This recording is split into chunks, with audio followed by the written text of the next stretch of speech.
నమస్తే అండి. ఈ వీడియోలో జర్నీ ఎక్కడికి స్టార్ట్ చేసామంటే గాణుగాపూర్. వీకెండ్ మనకి సాటర్డే సండేకి పర్ఫెక్ట్గా అనమాట. అంటే ఒకరోజు వెళ్ళడానికి నైట్ స్టేయింగ్ మళ్ళీ రిటర్న్ రావడానికి సరిపోతుంది. అలానే ఈ జర్నీలో ఓన్లీ గాణుగాపూర్ మాత్రమే కాకుండా ఇంకా ఏమేమి ప్లేసెస్ చూసాము అనేది కూడా చూపిస్తాను. ఫస్ట్ మేము సిటీ దాటిన వెంటనే మనకి గాణుగాపూర్ వెళ్ళే రూట్లోనే రైట్ సైడ్ గణేష్ టెంపుల్ వస్తుంది. ఈ టెంపుల్ చాలా బాగుంటుంది. ఇక్కడ స్వామికి చాలా స్పెషల్గా పూజలు చేస్తారు. అంటే సంకటహర చతుర్దశి, వినాయక చవితి పూజలు చాలా బాగా చేస్తారు ఇక్కడ. మేమైతే ఈ టెంపుల్కి రావడం ఫస్ట్ టైం.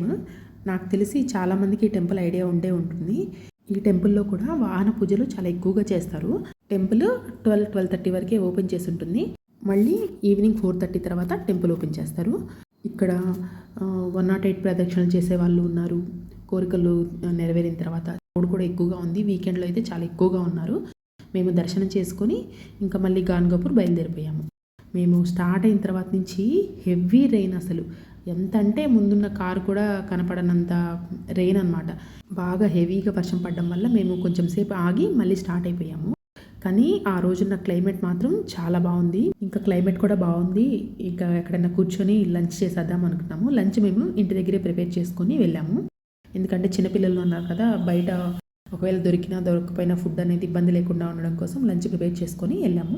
ఇలాంటి లొకేషన్స్లో రోడ్ సైడ్ కొంచెం కార్ ఆపుకొని నీట్గా కూర్చొని లంచ్ చేయడం అనేది చాలా మంచి ఎక్స్పీరియన్స్. ఇలా లంచ్ చేసుకున్న తర్వాత మళ్ళీ ఇంకా జర్నీ అయితే స్టార్ట్ చేసేసాము.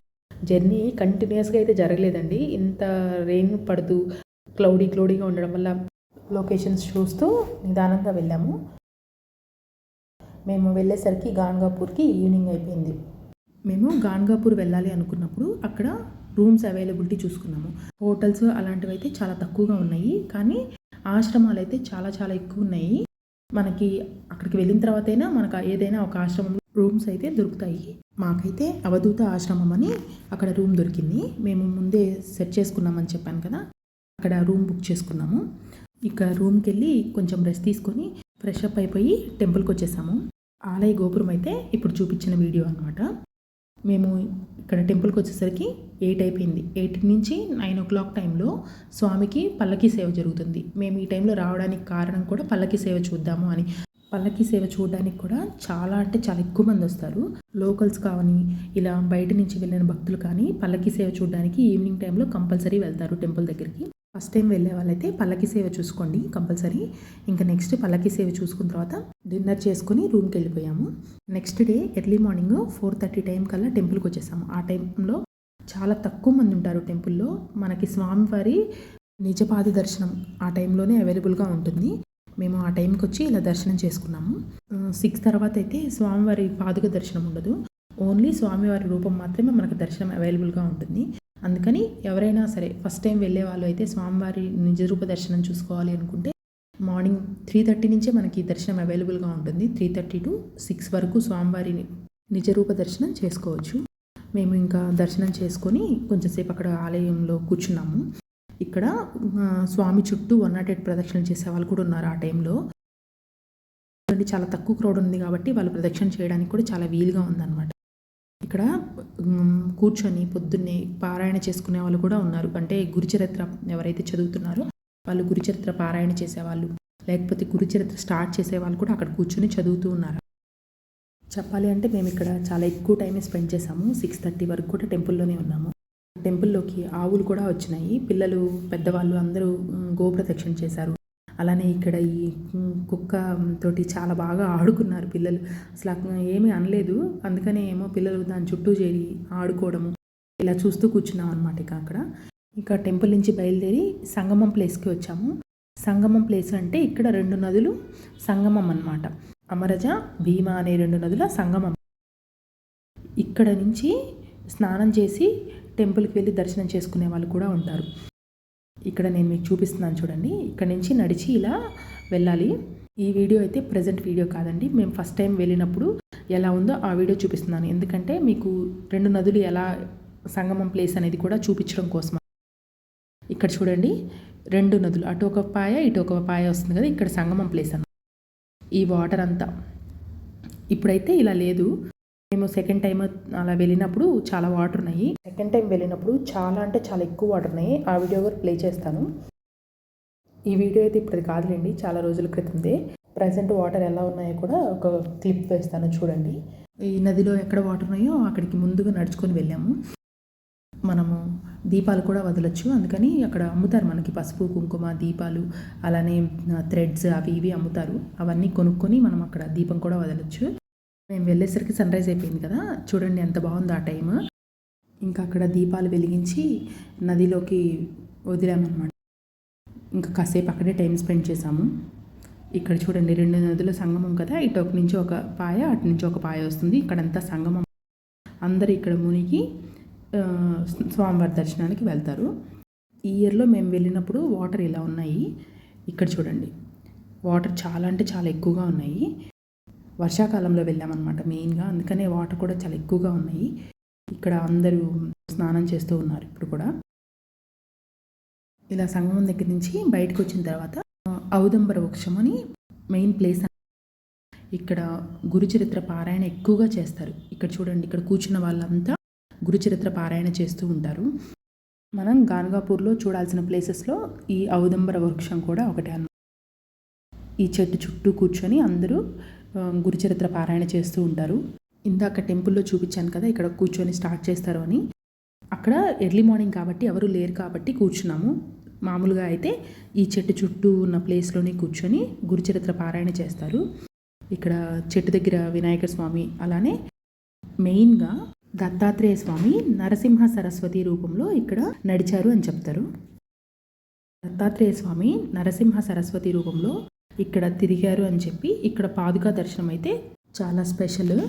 ఇందాక చెప్పాను కదా, నది దగ్గరికి వెళ్ళేటప్పుడు పసుపు కుంకుమ అవి తీసుకున్నామని, వాటితో పాటు ఈ రెడ్ కలర్ థ్రెడ్స్ కూడా తీసుకున్నామని.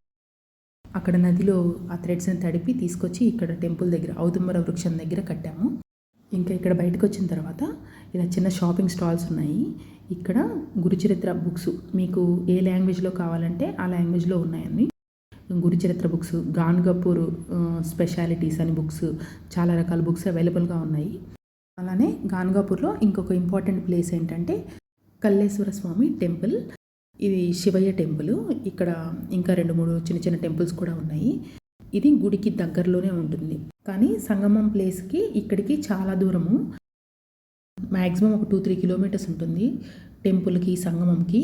మేము టెంపుల్లో దర్శనం చేసుకుని సంగమం దగ్గరికి వెళ్ళి అక్కడి నుంచి వచ్చిన తర్వాత కల్లేశ్వర స్వామి టెంపుల్కి వచ్చాము. ఇక్కడ ఎంటర్ అయిన వెంటనే పంచముఖ వినాయక స్వామి టెంపుల్ ఉంది ఫస్ట్.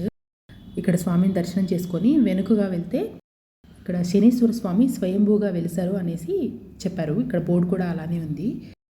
శనీశ్వర స్వామికి నువ్వుల నూనెతోటి అభిషేకం చేస్తాం కదా, ఇక్కడ కూడా ఈ టెంపుల్కి ఆపోజిట్లోనే ఒక స్తంభం లాగా ఉందన్నమాట.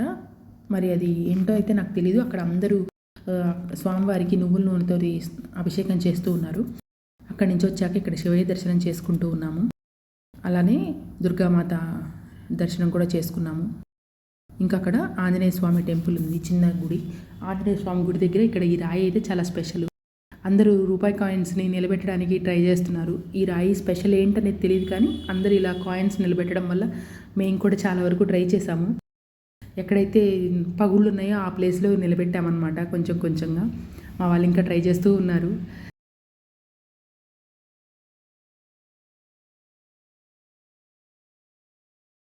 అలానే ఆంజనేయ స్వామి టెంపుల్, చాలా చిన్నది ఆంజనేయ స్వామి టెంపుల్. ఇక్కడ ఆంజనేయ స్వామి టెంపుల్ చూసుకున్న తర్వాత ఈ ప్లేస్ చూస్తున్నారు కదా, కరెక్ట్గా శివాలయంకి ఆపోజిట్లో ఉందన్నమాట ఈ స్తంభము. ఇక్కడ స్తంభం పైన ఆకాశ దీపం వెలుగుతూనే ఉంటుంది. ఇక్కడ మీకైతే వీడియోలో కనపడట్లేదు, కానీ నేను జూమ్ చేసినా కానీ రియల్గా అయితే మనకు కనిపిస్తుంది. ఆకాశ దీపం వెలుగుతూనే ఉంటుంది అన్నమాట అక్కడ. ఇక్కడ స్వామిని దర్శనం చేసుకున్న తర్వాత మాకు 8:39 ఆ టైం అయింది. అక్కడే హోటల్లో టిఫిన్ చేసేసుకొని రూమ్కి వెళ్ళిపోయాము. మళ్ళీ మేము మధ్యాహ్నం 12-12:30 టైంకి టెంపుల్ దగ్గరికి వచ్చేసాము. ఆ టైంలో స్వామివారికి మహానైవేద్యము మంగళహారతి జరుగుతుంది. మంగళహారతి అయిపోయిన తర్వాత అందరూ ఇలా భిక్ష తీసుకోవడానికి ఊర్లోకి నడుచుకుంటూ వెళ్తారు.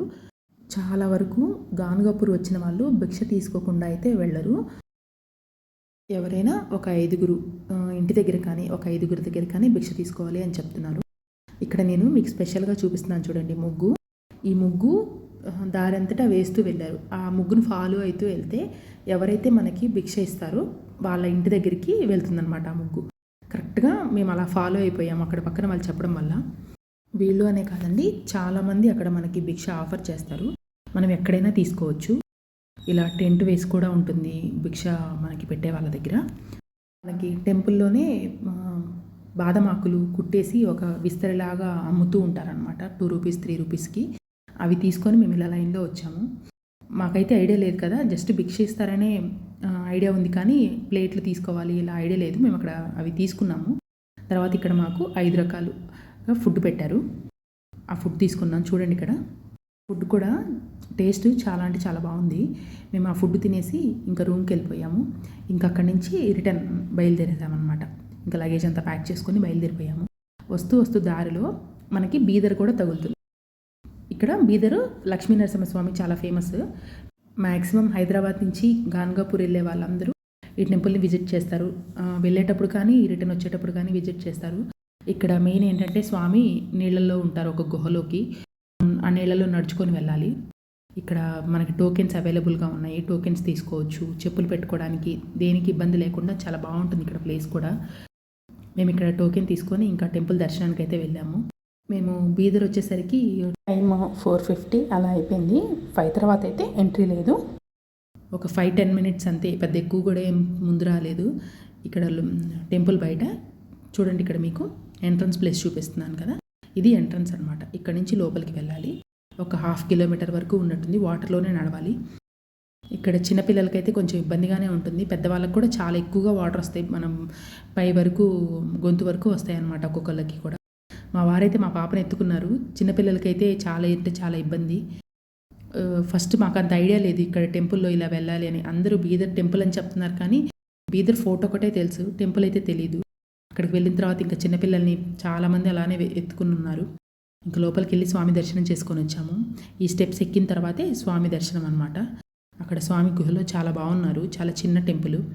దర్శనం చేసుకొని ఇంకా మనకి అక్కడ చేంజింగ్ రూమ్స్, అలానే స్నానం చేయడానికి వాటర్ ట్యాప్స్ అన్నీ ఉన్నాయి. మళ్ళీ ఒకసారి ఫ్రెష్ అయ్యి ఆ వాటర్లో తిరిగేసి వచ్చాం కదా అని ఫ్రెష్ అయ్యి చేంజ్ చేసేసుకొని ఇంకా రిటర్న్ హైదరాబాద్ స్టార్ట్ అయిపోయాము. అప్పటికి మనకు ఈవినింగ్ 6-6:30 అయిపోయినట్టుంది. జనరల్గా ఈ ట్రిప్ మనకి 2 డేస్ అండి. వెళ్ళేదానికి ఒక హాఫ్ డే పైన పడుతుంది. కొంచెం రెస్ట్ తీసుకొని నైట్ స్వామివారి పల్లకి సేవ చూసుకొని నెక్స్ట్ డే మార్నింగ్ స్వామివారి దర్శనం చేసుకొని ఆఫ్టర్నూన్ కొంచెం భిక్ష తీసుకొని రిటర్న్ వస్తే హైదరాబాద్ ఈజీగా ట్రావెలింగ్ అనేది పెద్ద ఎక్కువ కష్టపడకుండా లాంగ్ జర్నీ చేసినట్టు లేకుండా ఫ్రీగా వచ్చేయచ్చు. మేము ఇంకా మధ్యలో బీదర్ కూడా చూసుకున్నాం కాబట్టి మాకు కొంచెం టైం అనేది ఈవినింగ్ వరకు నైట్ వరకు ఎక్కువసేపు పట్టింది. మీలో ఎంతమంది గాన్గాపూర్ వెళ్ళారు, అలానే బీదర్ టెంపుల్ ఎంతమందికి ఐడియా ఉందో ఒకసారి నాకు కామెంట్లో చెప్పండి. అలానే ఈ వీడియో నచ్చినట్లయితే please like, share and subscribe to my channel. Thank you.